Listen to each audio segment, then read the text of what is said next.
Baik, terima kasih teman-teman semua sudah berkenan menunggu teman-teman yang lain ya untuk join kelas kita.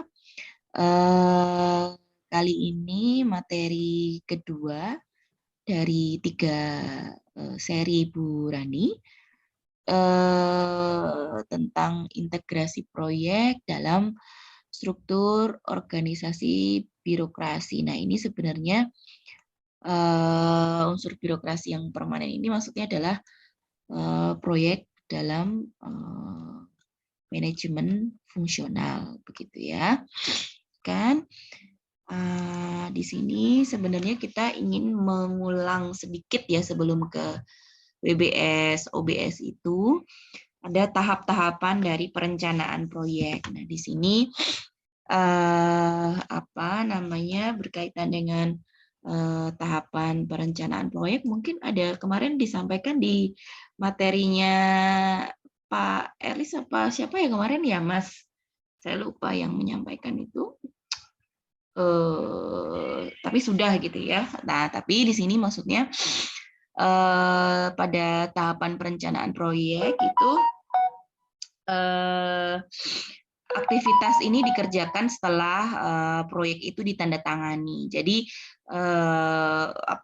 tentang WBS dan OBS ini nantinya masuk setelah kegiatan proyek itu ditandatangani, ibaratnya KAK ya gitu.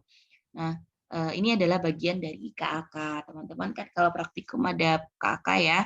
Tuh. Nah, ini di WBS OBS ini tuh adalah tahapan perencanaan proyek yang dikerjakan setelah proyek ditangani. Nah, untuk itu tujuannya apa dari ini struktur birokrasi yang permanen ini ya. Yang pertama jelas menentukan tujuan proyek dan kebutuhannya. Nah, di sini maksudnya itu adalah perlu ditentukannya hasil akhir ya dari proyek, kemudian waktu, biaya, dan performansi yang akan ditargetkan. Nah, ini tujuan proyek dan kebutuhannya. Kemudian yang kedua adalah menguraikan pekerjaan-pekerjaan apa saja yang diperlukan. Nah, di sini tentu saja untuk mencapai dari tujuan proyek. Kemudian merancang organisasi proyek. Di sini untuk menentukan bagian-bagian pekerjaan yang ada ya, seperti subkontraktor misalnya itu yang diperlukan seperti apa, kemudian manajer yang diperlukan itu seperti apa, tentu yang bertanggung jawab, terus kemudian skill-skill lain ya yang terlibat di masing-masing kriteria manajerialnya terhadap aktivitas pekerjaan yang ada. Kemudian yang ketiga adalah merancang organisasi proyek. Nah, dalam merancang organisasi proyek ini tentu untuk menentukan bagian-bagian pekerjaan yang ada ya, seperti itu. Kemudian yang keempat itu membuat jadwal ya untuk setiap aktivitas pekerjaannya. Nah, di sini memperlihatkan waktu setiap aktivitasnya, ya ada timeline-nya gitu. Ada batas selesai, kemudian ada capaian atau milestone-nya. Biasanya menggunakan aplikasi tersendiri sih kalau ini ya, tentang ibaratnya kalau di riset itu adalah Gantt chart namanya. Nah, ini nomor 4. Kemudian mempersiapkan rencana anggaran dan sumber daya yang dibutuhkan. Nah, di sini rencana itu akan memberikan informasi mengenai alokasi sumber dayanya ya, jumlah sumber dayanya dan waktu yang disediakan untuk setiap aktivitas pekerjaan atau proyek itu. Kemudian yang keenam adalah membuat estimasi waktu, biaya, dan performansi penyelesaian proyek ya. Ini perlu ya karena kaitannya dengan nomor 4 tadi supaya ada capaian kapan batas selesainya, kemudian ukuran-ukuran yang telah selesai atau indikator yang telah selesai itu milestone-nya seperti apa. Nah, kemudian di sini apa namanya permasalahan dalam perencanaan itu biasanya muncul antara lain tujuan dan sasaran proyek itu tidak bisa disetujui oleh para pihak. Para pihak ini ya yang si pemberi dana atau juga yang apa namanya yang akan melaksanakan ya, karena itulah makanya muncul perlu adanya tadi KAK ya, tanggapan dari proposal proyek yang telah ditandatangani yang di dalamnya terdapat BPS OPS-nya gitu. Jadi harapannya nanti apa namanya proyek itu bisa disepakati dan bisa dilaksanakan. Kemudian tujuan proyek itu terlalu kaku sehingga kurang bisa mengakomodasi perubahan. Ini juga sering terjadi yang menjadi permasalahan dalam perencanaan proyek ya. Terlalu kaku itu kadangkala si pemberi dana itu yang maunya itu gitu. Padahal si pelaksana ini dengan skill yang mungkin mandatori ya istilahnya lelang gitu, tapi lelang yang mandat gitu sehingga terbatas. Nah, kadang-kala yang kaku ini tuh kurang mengakomodasi perubahan. Kemudian permasalahan lain adalah tidak cukup untuk menentukan tujuan secara baik ya. Kadang-kala KKL itu atau log frame itu dikerjakan dengan apa ya serampangan gitu ya, makanya tujuannya itu tidak dapat diukur dengan baik. Kemudian diukur itu yang permasalahan selanjutnya ya. Kalau tadi itu ditentukan, mohon maaf ya. Jadi tujuan itu tidak dapat ditentukan secara baik. Nah, selanjutnya permasalahan berikutnya adalah tidak cukup terukur atau terkuantifikasi ya, karena tadi saat mengerjakan KKL atau log frame-nya itu apa ya ibaratnya karena serampangan tadi terus tidak mengakomodir banyak hal, indikator yang dicapai itu tidak dan alat verifikasinya ya kemarin kan apa ada belajar alat verifikasi SMART ya, itu seperti apa yang time, measurability dan sebagainya itu tidak dilakukan. Jadi makanya permasalahannya itu kadang tujuan tidak cukup terkuantifikasi atau terukur. Kemudian di sini rencana induk proyek ini tujuan pembuatannya itu adalah jadi rencana induk proyek ini bisa disebut juga dengan KAK ya. Memang lazimnya KAK, tapi kadangkala secara konseptual itu rencana induk proyek. Jadi rencana induk proyek itu apa namanya terbit setelah apa ya tadi ya proposal itu ditandatangani ya oleh kedua belah pihak, si pemberi dana dan si yang akan implementasinya. Nah, tujuan dari pembuatan rencana induk proyek itu adalah yang pertama untuk memberikan petunjuk kepada manajer dan tim proyek selama siklus hidup proyek ya, siklus hidup, karena kan proyek itu ada timeline-nya tadi ya, apakah proyek ini hanya 3 bulan saja atau bahkan mungkin 1 bulan saja atau mungkin 5 tahun langsung gitu. Nah ini rencana induk proyek itu penting untuk memberikan petunjuk. Selanjutnya, yang kedua, untuk memberitahukan mengenai sumber daya apa yang diperlukan, kapan dan berapa besar biaya yang dikeluarkan. Ya, ini berkaitan dengan sumber daya ya. Sumber daya itu bisa jadi sumber daya what things ya, apa yang atau when itu juga time ya, time itu sumber daya juga, waktu. Kemudian biaya itu, sumber dana itu juga menjadi sumber daya pendanaan ya, makanya disebutkan sumber daya. Nah, ini adalah bagaimana rencana induk proyek itu dapat memberitahukan mengenai sumber dayanya itu dialokasikan seperti apa. Oke, selanjutnya tujuannya adalah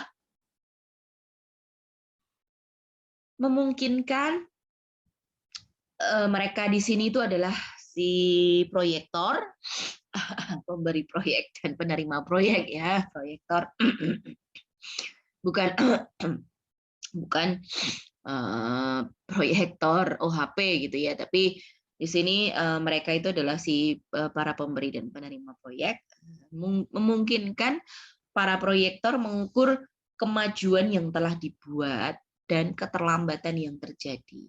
Iya, karena ada tadi Gantt chart-nya, ada timeline-nya, kan?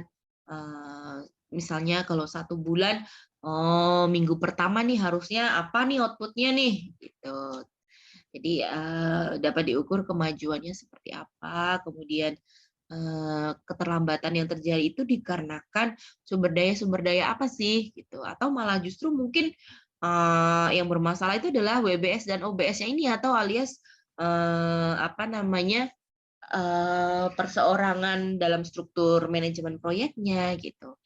Nah di sini makanya pentingnya pembuatan rencana induk proyek. Terus kemudian tujuan lainnya lagi adalah apa yang perlu dilakukan untuk mengejar ketertinggalan bila mana ada keterlambatan tadi ya. Hampir semua proyek itu ada keterlambatan. Entah itu postpone-nya itu sebentar atau cukup lama gitu ya. Itu pasti ada, nggak mungkin nggak gitu. Tidak ada satupun proyek yang mulus kelihatannya ya. Pasti ada keterlambatan ya. Nah, makanya tujuan pembuatan rencana induk proyek itu apa sih yang diperlukan untuk mengejar apa namanya ketertinggalan itu. Tuh. Kemudian isi rencana proyek ini ya terdapat kemiripan dengan proposal proyek. Iyalah, karena apa? Ini kan tadi sama aja KAK berupa tanggapan dari proposal proyek. Jadi ada substansial yang ada di dalam proposal proyek yang ditawarkan oleh si pemberi dana itu ada yang diambil, tapi bukan di copy paste ya, tapi ada yang diambil ya memang.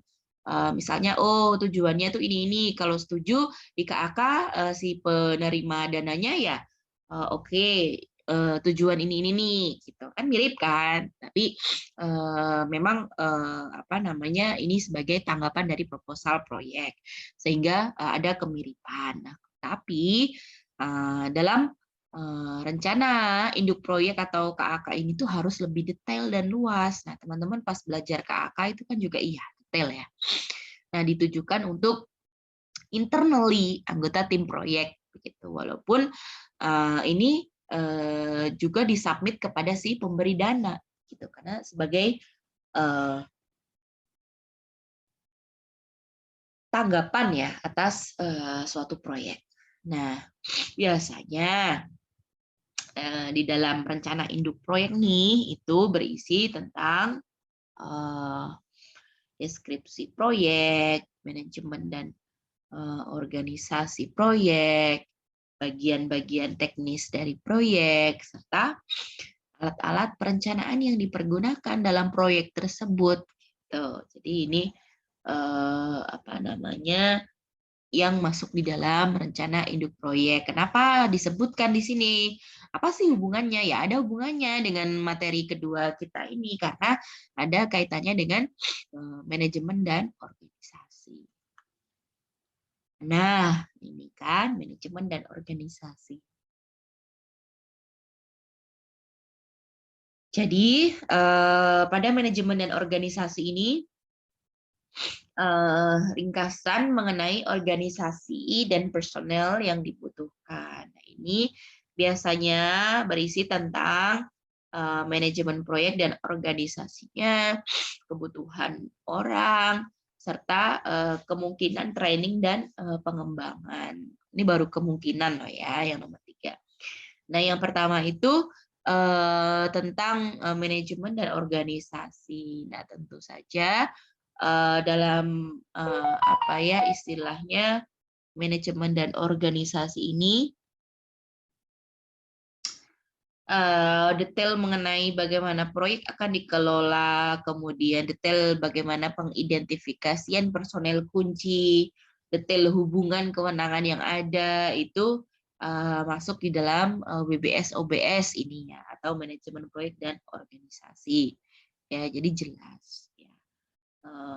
Nanti sebenarnya akan lebih terlihat lagi dengan RAM tadi, matriks RAM-nya di bagian akhir ya itu. Kemudian yang kedua adalah kebutuhan orang. Maksudnya ini person ya atau kepala ya. Jadi kepala bukan kepala yang head gitu, bukan, tapi maksudnya ya memang human gitu kan, men, women itu.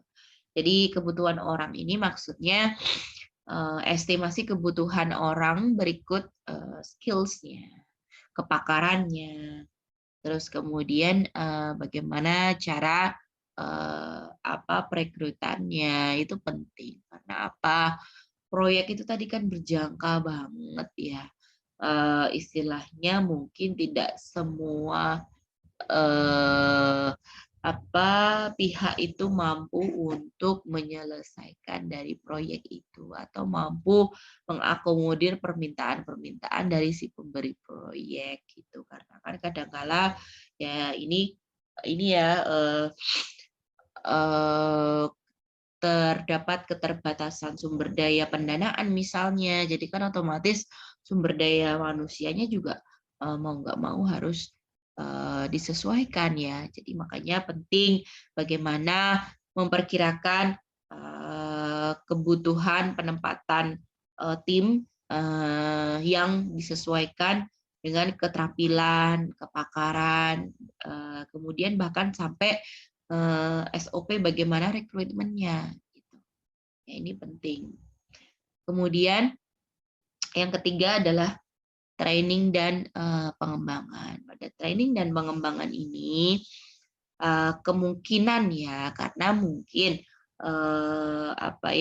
berdasarkan ringkasan mengenai perkembangan eksekutif atau progress report sementara itu ternyata beberapa personel di dalam manajemen proyek dan organisasi itu perlu diberikan slot atau istilahnya memang tempat untuk pelatihan dan pengembangan ya. Hal ini semata-mata untuk mendukung kelancaran dari proyek. Itu memungkinkan sekali gitu kan. Jadi mungkin misalnya dalam pengidentifikasian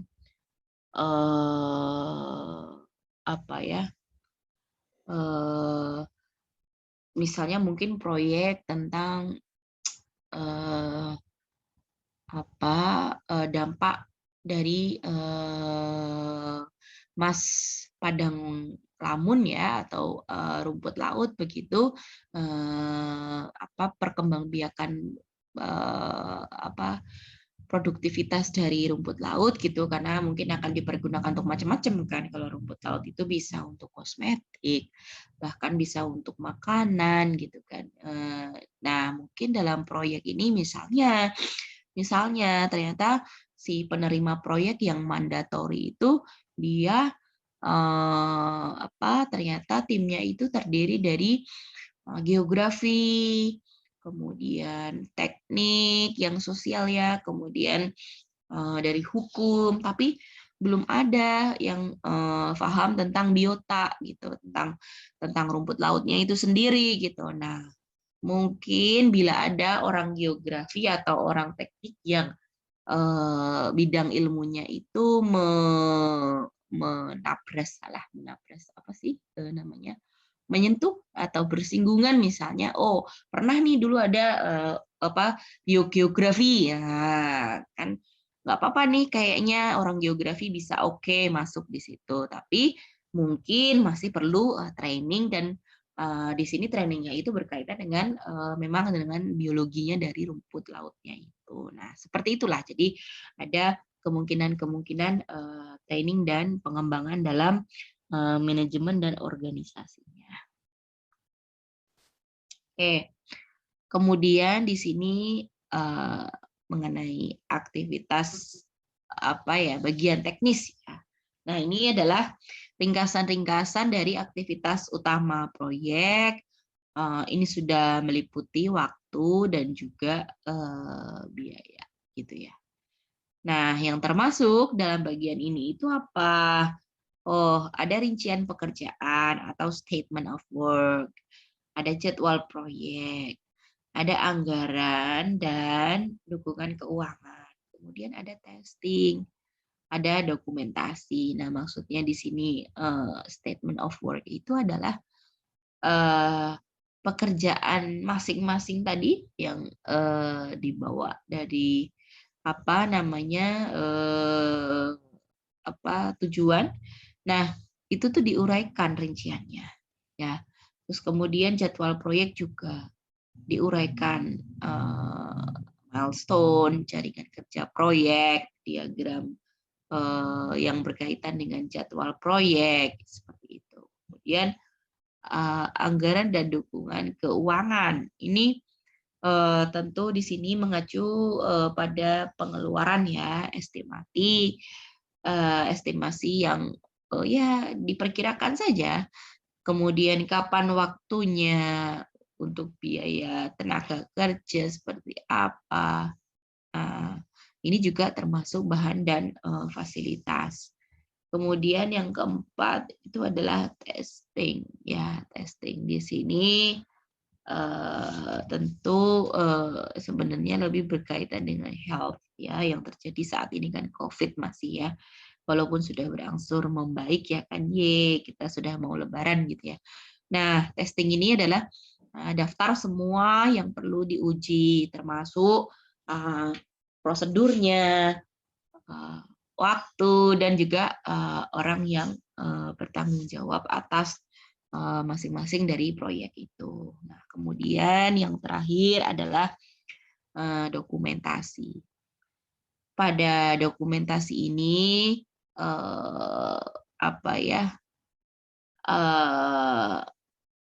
masih istilahnya dokumen-dokumen yang dihasilkan ini bagaimana dokumen itu akan diorganize ya, jadi kayak planner arsiparis gitu ya dokumentasi ini.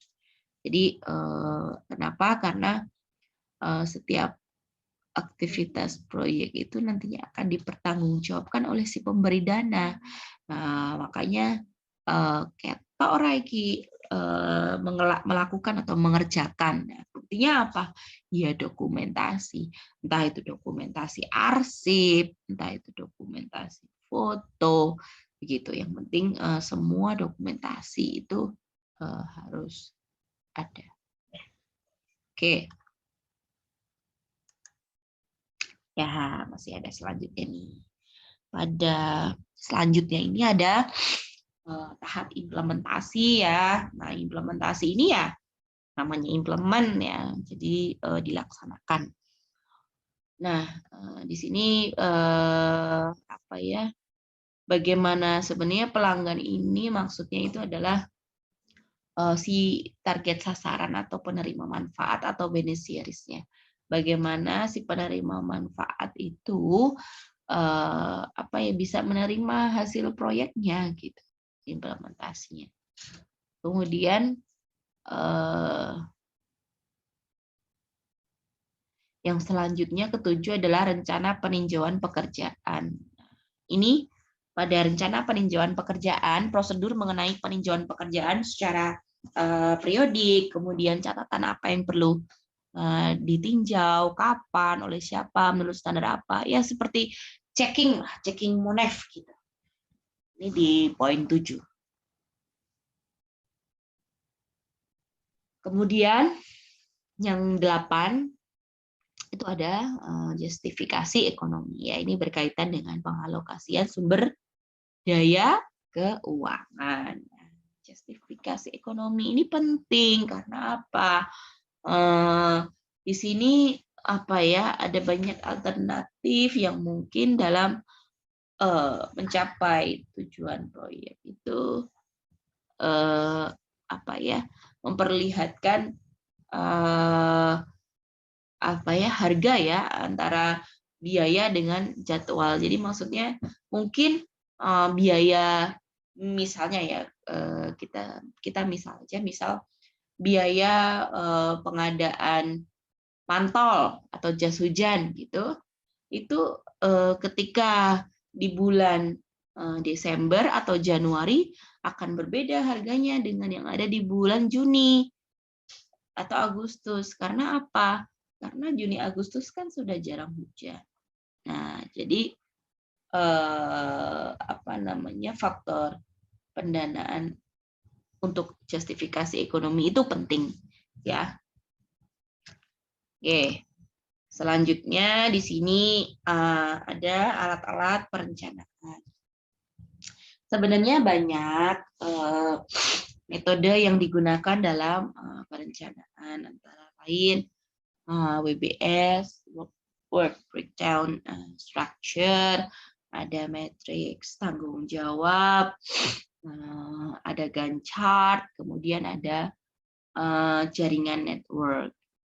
Nah, WBS ini itu untuk menentukan pekerjaan-pekerjaan yang ada dalam proyek. Gitu. Jadi maksudnya ketika secara umumnya itu misalnya build Yogyakarta better gitu ya. Jadi memang apa ya, alatnya apa ya istilahnya tuh si metode perencanaan WBS ini tuh ya harus dilihat secara seksama ya, siapa berbuat apa. Kemudian matriks tanggung jawab ya di sini untuk menentukan organisasi proyeknya, orang-orang kunci ya, siapa berbuat apa, tapi sesepuhnya ya, dan tanggung jawabnya. Sesepuh itu maksudnya expertise ya, kalau kita ya expertise, kalau tidak ada sesepuh ya yang expertise jabatan seperti itu. Kemudian ada Gantt chart, tadi Bu Rani juga udah sampaikan tentang Gantt chart ini untuk menunjukkan jadwal rencana induk tadi ya. Oke, kemudian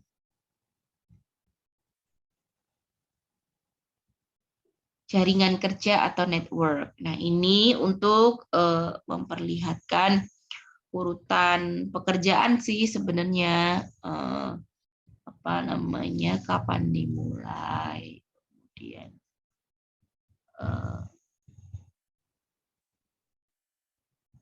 apa ya istilahnya, ya sebenarnya bukan ke arah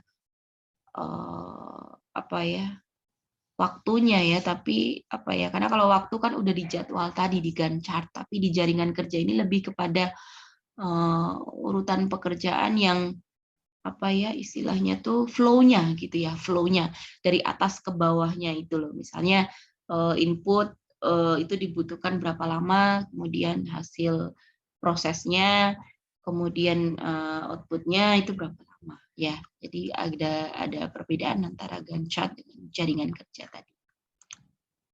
Oke, sekarang kita masuk ke WBS, Work Breakdown Structure. Ya, WBS ini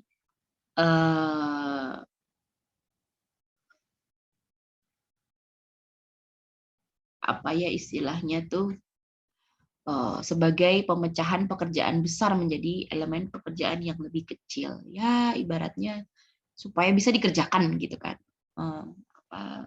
Meminimalisir dari ketidakpastian. Gitu. Oke, di sini ada manfaatnya dari WBS itu dalam setiap analisis dapat digunakan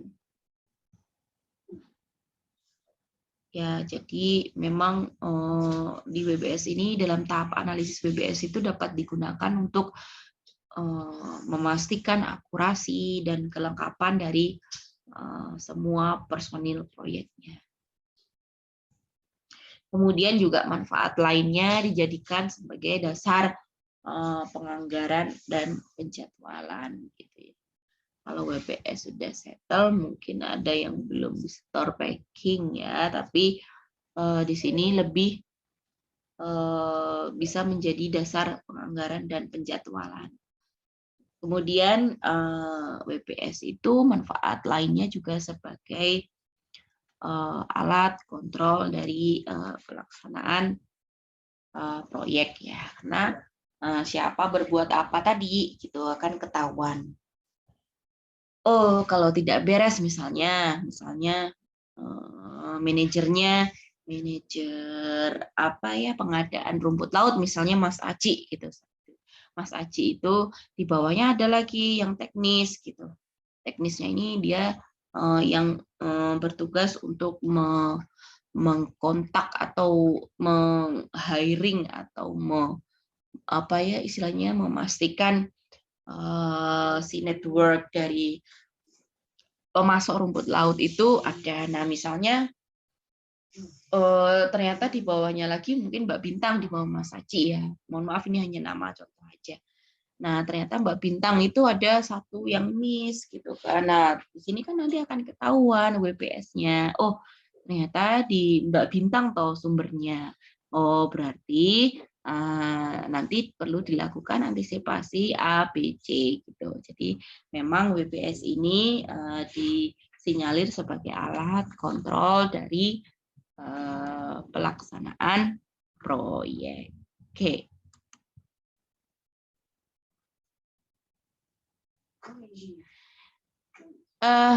Teman-teman kalau mungkin nanti bertanya-tanya pedomannya seperti apa sih WBS gitu kan.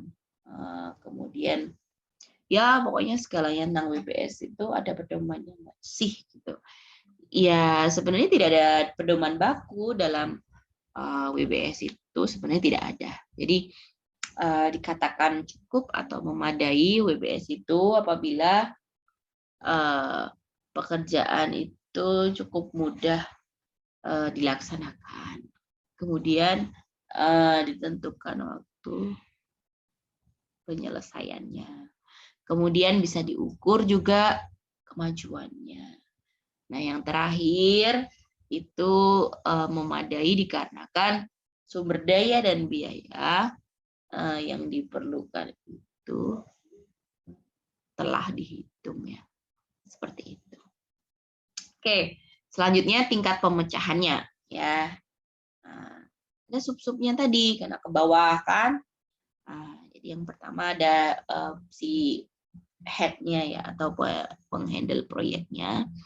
Kemudian si bawahnya lagi itu ini karena di bahasanya itu dari bahasa Inggris di translate jadi mungkin kurang pas ya, tapi dari proyek terus kemudian pekerjaan di bawahnya lagi tugas, di bawahnya lagi subtugas dan di bawahnya lagi paket-paket pekerjaan seperti itu.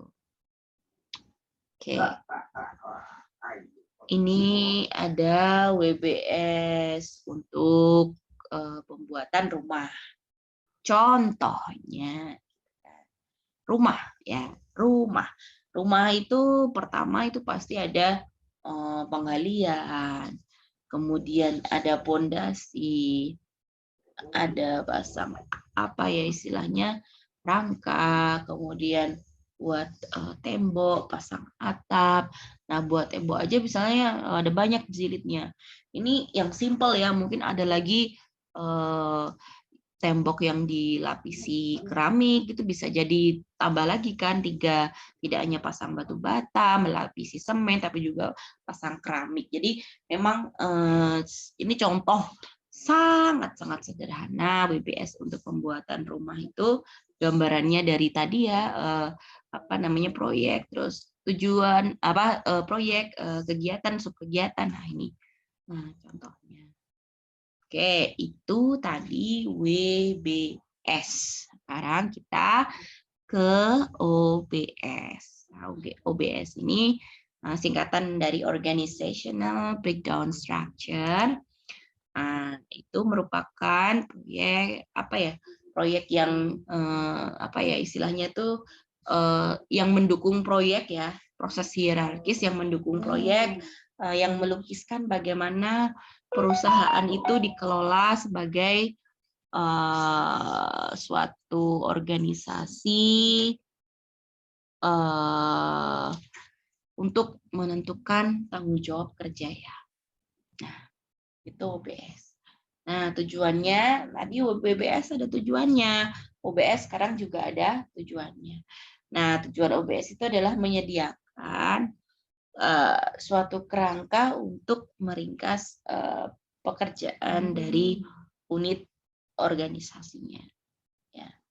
Nah, kemudian tujuan selanjutnya adalah mengidentifikasi unit kerja yang istilahnya di dalam organisasi itu gitu. Kemudian nanti setelah mengidentifikasi unit kerja ini itu dilihat yang bertanggung jawab untuk paket kerjanya yang di bawahnya, subpaket-paket itu. Terus kemudian tujuannya itu adalah untuk mengikat para unit organisasi ini kepada akun pengendalian biaya. Itu maksudnya begini, karena adanya OBS itu berarti kan sudah jelas, kebutuhan manajer itu yang dibutuhkan adalah 3 orang dalam waktu 6 bulan misalnya. Berarti ini hubungannya dengan biaya, karena berarti pengkaliannya 6 kali 3 untuk anggaran dikalikan sejumlah anggaran tertentu. Jadi memang tujuan OBS ini ada istilahnya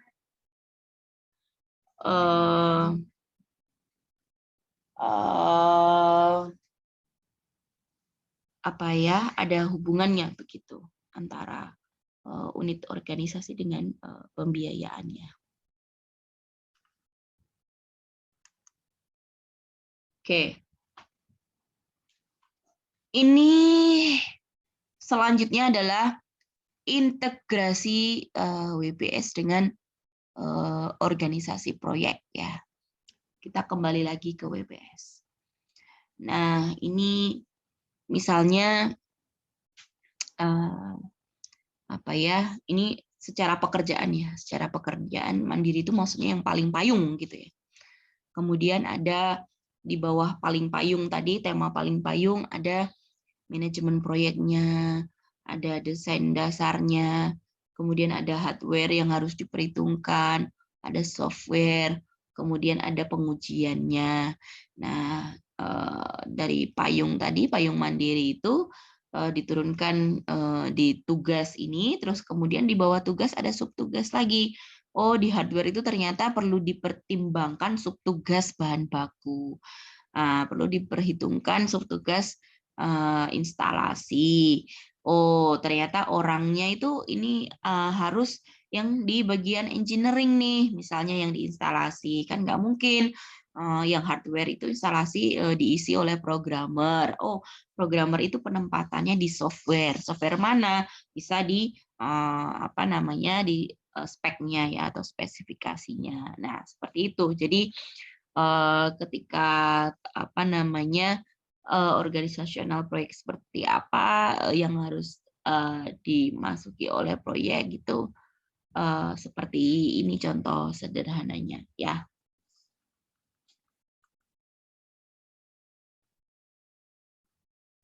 Oke, selanjutnya tadi sudah WBS, kemudian juga ada OBS, contoh-contoh sederhana matriksnya. Nah, ini juga ada RAM, Responsibility Assignment Matrix.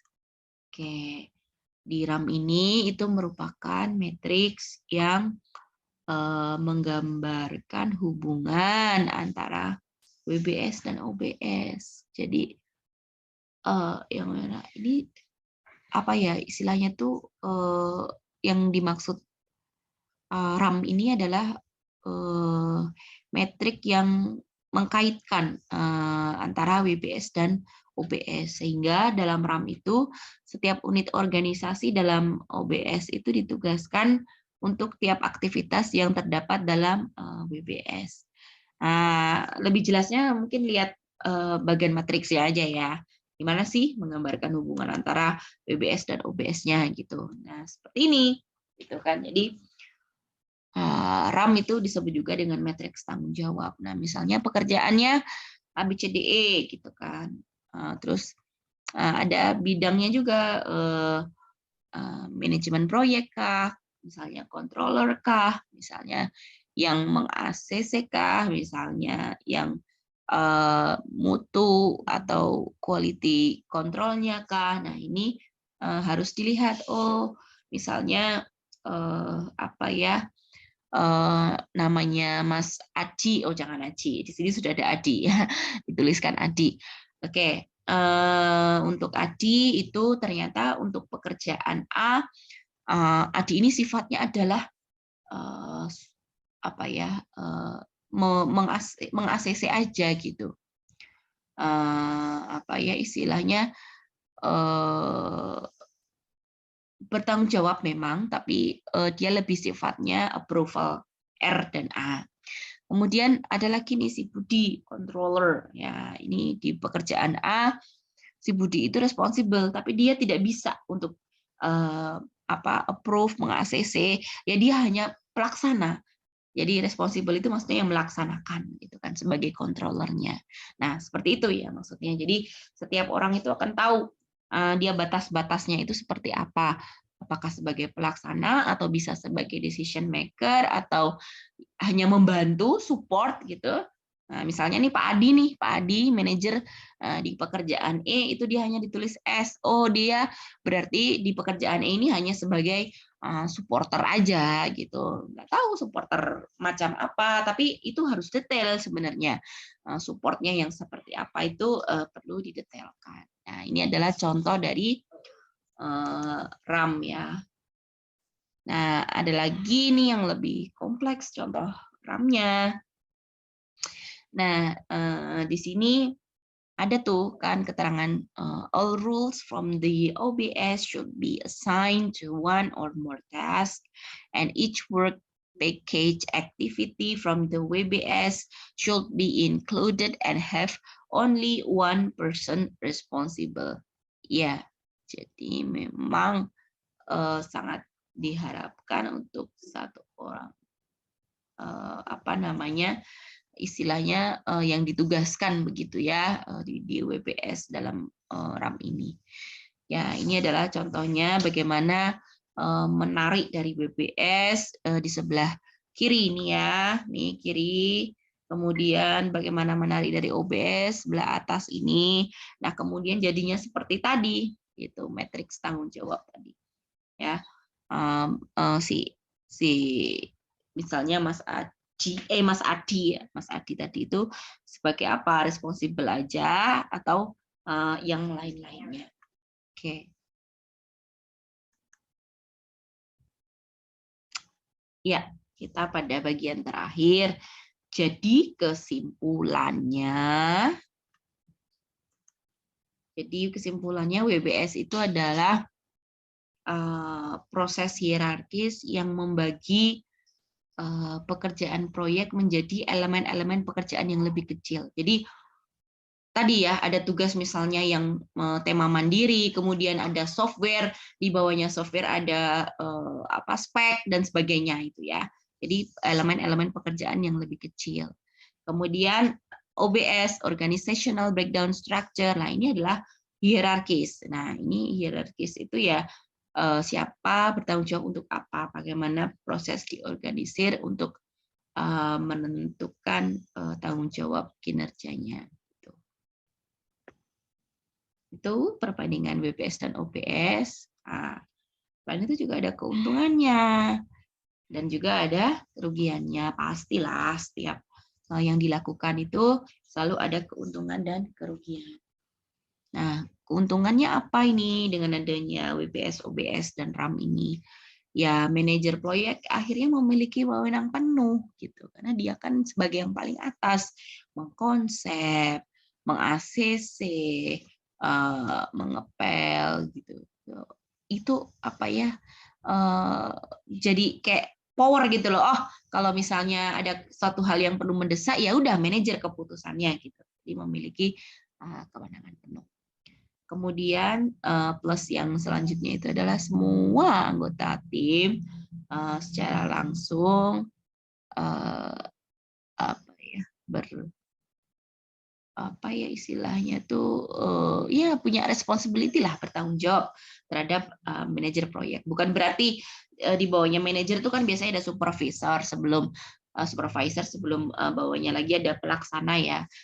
Itu pelaksana itu memang wajib bertanggung jawab kepada supervisor, tapi pelaksana juga bertanggung jawab terhadap manajer gitu. Makanya semua anggota tim itu di dalam WBS OBS itu menunjukkan tanggung jawabnya langsung kepada manajer ya, atau yang payung tadi. Kemudian keuntungan yang lain lagi adalah rantai komunikasi itu menjadi pendek ya. Karena apa? Ya orang bleber-bleber sudah dipastikan di awal jelas. Oh, RAM-nya seperti ini, OBS-nya seperti ini, gitu kan, WBS-nya seperti ini. Makanya RAM-nya jadinya seperti ini. Tidak ada lagi nanti tiba-tiba terus di perjalanan, aduh, ini ternyata kita perlu nambah surveyor misalnya. Terus akhirnya apa? Pendanaan juga membengkak dan lain sebagainya itu. Jadi memang